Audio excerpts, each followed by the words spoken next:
Olá, está no ar o Jornal Câmara Notícia nesta sexta-feira. Confira os destaques desta segunda edição. Vereador Marcelo Silva faz requerimento à Prefeitura sobre validade de credencial em vaga especial. Na série de reportagens sobre as eleições, saiba qual o perfil do eleitor campineiro. No quadro Saúde e Bem-Estar, descoberto um tratamento para leishmaniose visceral. E no esporte, hoje é dia de Série B, Guarani enfrenta o São Bento em Sorocaba. Amanhã no Moisés Lucarelli tem Ponte Preta e CRB.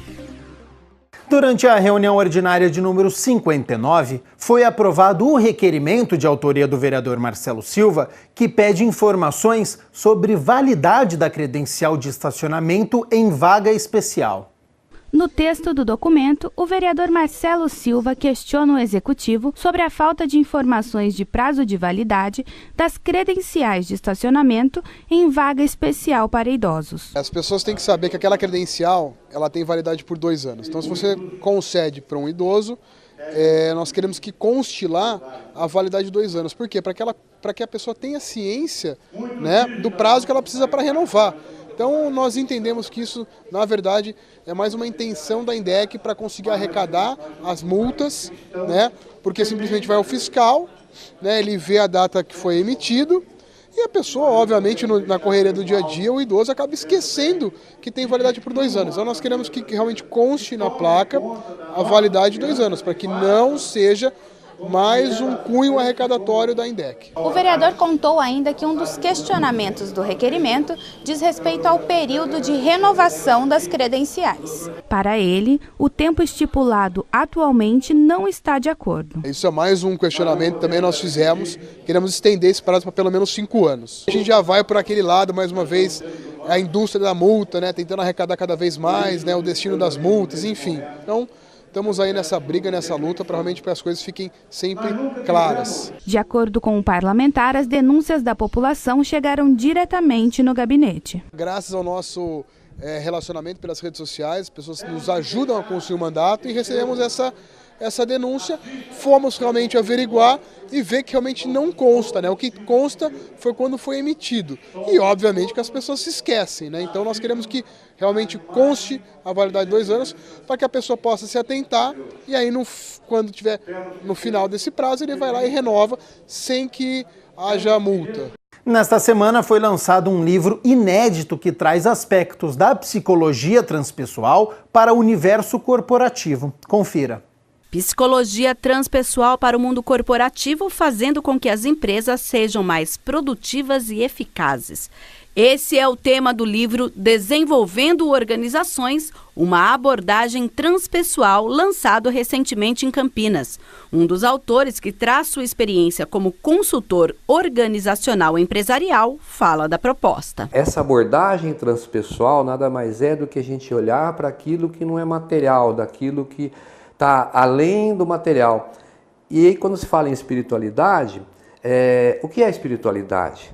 Né? Não é religião.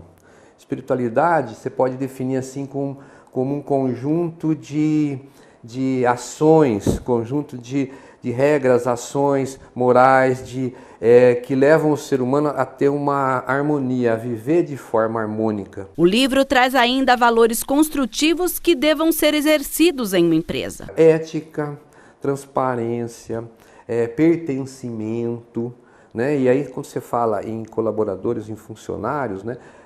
Todo mundo gosta de ser visto, de ser ouvido, né? Isso é pertencimento, né? De você saber de onde você vem, para onde você vai, qual o objetivo daquela organização, qual a proposta dela, né? Para que ela existe, qual o propósito da organização. Os colaboradores têm que saber, os clientes têm que saber, os fornecedores têm que saber. O autor afirma que essa visão holística pode dar um novo sentido nas organizações que buscam resultados positivos. Quando eles começam a entender que é dessa forma, tem uma nova visão de futuro, né, onde eles podem chegar. Quando a gente consegue mostrar para os colaboradores, eles se identificam com o propósito da empresa, existe uma ponte de identificação. Quando existe essa ponte de identificação dos propósitos, eles começam a se motivar mais pelo que eles estão fazendo, automaticamente a se dedicar mais e ter segurança. São pontes motivacionais e de segurança. Quando você começa a mostrar que pode haver essa interação e que isso traz um equilíbrio para o ser humano e um equilíbrio para a empresa, todo mundo ganha. Na série de reportagens sobre eleições, hoje nós vamos entender como o perfil dos eleitores de uma cidade como Campinas pode influenciar no resultado das urnas.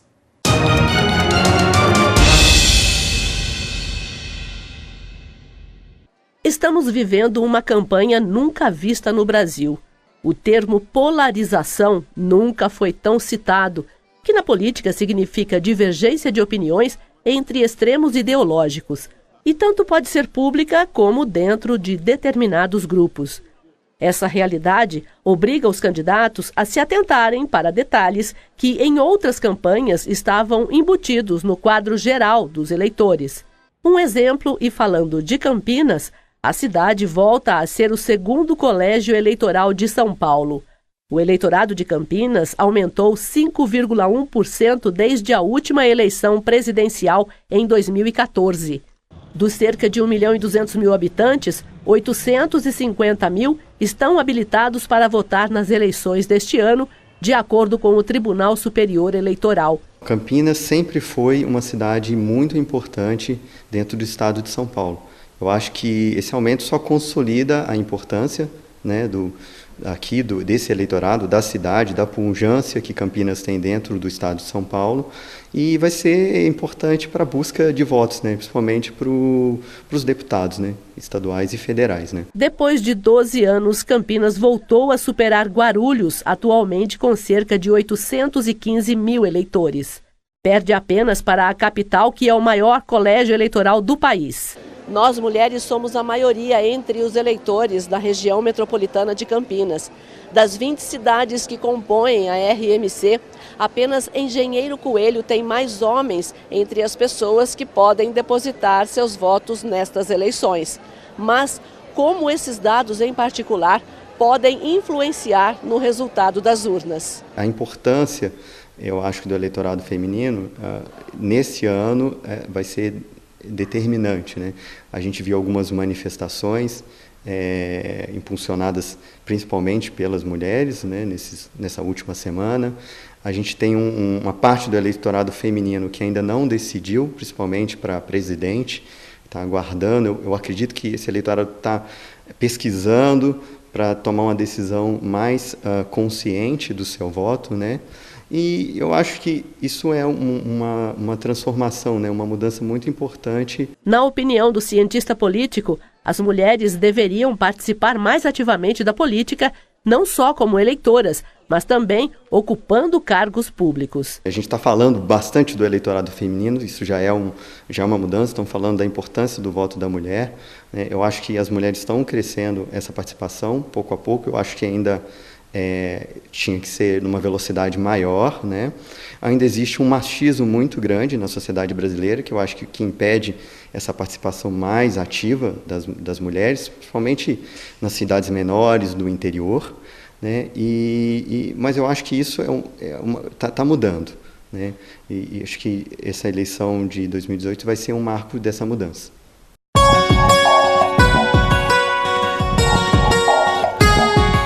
Mais uma mudança na previsão do tempo. Essa semana já teve sol, chuva, calor, frio e neste fim de semana a chuva está de volta. No sábado e domingo o dia deve ficar nublado com chuva a qualquer hora do dia. No domingo da eleição com mais intensidade, hein? Sobre as temperaturas, uma queda. No sábado mínima de 16 e a máxima não passa dos 22 graus. E no domingo, mínima de 18 e a máxima também de 22 graus. No quadro Saúde e Bem-Estar, a descoberta de um tratamento para leishmaniose visceral. Descobertas na Unicamp para tratar câncer de bexiga e um número crescente de doações de órgãos no Brasil. Olha só. Hoje, só boas notícias aqui no Saúde e Bem-Estar. A primeira é a descoberta de genes que podem ajudar no tratamento da leishmaniose visceral aqui no Brasil.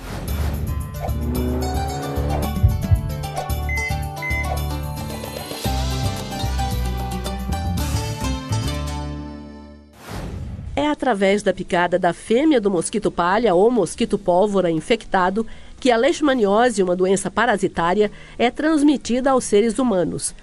Com uma média entre 50 mil e 90 mil novos casos em todo o mundo, a cada ano, a doença causa febre, perda de peso, inchaço do baço e do fígado, além de anemia, e pode ser fatal se não for tratada.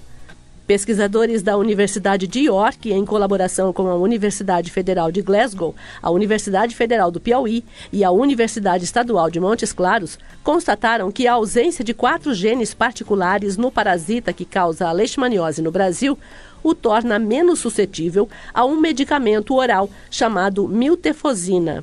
Os resultados podem levar a um novo teste prognóstico com o objetivo de prever quais pacientes responderão bem ao tratamento medicamentoso e quais pacientes necessitam de soluções alternativas.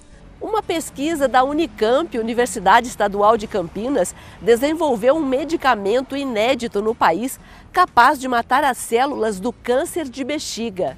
O tratamento é 6 vezes mais potente do que o usual e já apresentou resultados positivos na redução de tumores em pacientes que já estavam desenganados pelos médicos.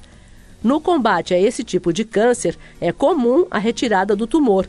Em seguida, uma terapia com a vacina BCG, mas muitas pessoas sofrem com os efeitos colaterais e também com a falta da vacina na rede pública. O estudo levou 12 anos para ser concluído e foi testado em animais e seres humanos. A expectativa é que a nova droga chegue ao mercado dentro de 6 anos. O número de doações de órgãos vem aumentando aqui no Brasil e tudo indica que o país vai bater recordes de transplantes ainda em 2018. De acordo com o Ministério da Saúde, o país registrou um aumento de 7% nas doações de órgãos no primeiro semestre deste ano, em comparação com o ano passado. Foi de 1.653 para 1.765. Por conta desses números, o Ministério projetou um recorde no volume de transplantes realizados no Brasil. A expectativa é que ultrapasse os 25 mil. Se a meta for atingida, será um recorde em comparação aos últimos 8 anos. E o Saúde e Bem-Estar fica por aqui. O nosso WhatsApp está à sua disposição para críticas, sugestões ou elogios. Obrigada pela companhia, tchau e muita saúde para você.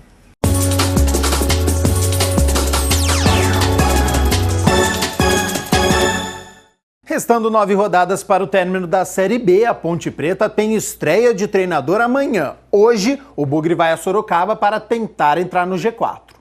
O técnico Humberto Louser não fez mistérios e confirmou a equipe com 4 mudanças em relação à última rodada para o duelo de hoje, 7 horas da noite, contra o São Bento em Sorocaba. Na lateral direita retorna Kevin no lugar de Felipe Rodrigues. Na zaga, Ferreira assume o posto do suspenso Felipe Maia. No meio-campo, William Oliveira na vaga de Fabrício Bigode e Bruno Xavier tem a responsabilidade de assumir o lugar de Bruno Mendes. Com os mesmos 45 pontos do quarto colocado, uma vitória deve colocar a equipe no G4. No sábado, às 6h30 da tarde, no Moisés Lucarelli, a Ponte Preta tem reestreia de treinador. Gilson Kleina está na 3ª passagem pelo estádio Moisés Lucarelli e desta vez tem a missão de evitar o rebaixamento da equipe e terminar o ano de forma digna. O treinador fechou os últimos treinamentos e faz mistério. Com chances remotas de acesso e pequenas de rebaixamento, o treinador começa a fazer testes para garantir a permanência à próxima temporada. Pela ordem cronológica das partidas, daqui a pouco, menos de 2 horas, o Guarani, na 5ª colocação, vai a Sorocaba para enfrentar o 14º colocado, São Bento. Favoritismo é dos bugrinos, 1.500 torcedores vão invadir a cidade, então o Bugre praticamente joga em casa. E amanhã, a Ponte Preta, na 13ª posição, enfrenta o CRB, primeiro time da zona de rebaixamento totalmente desesperado. Partida começa às 6h30 da tarde, ingressos custam R$ 30 a inteira e 15 a meia entrada.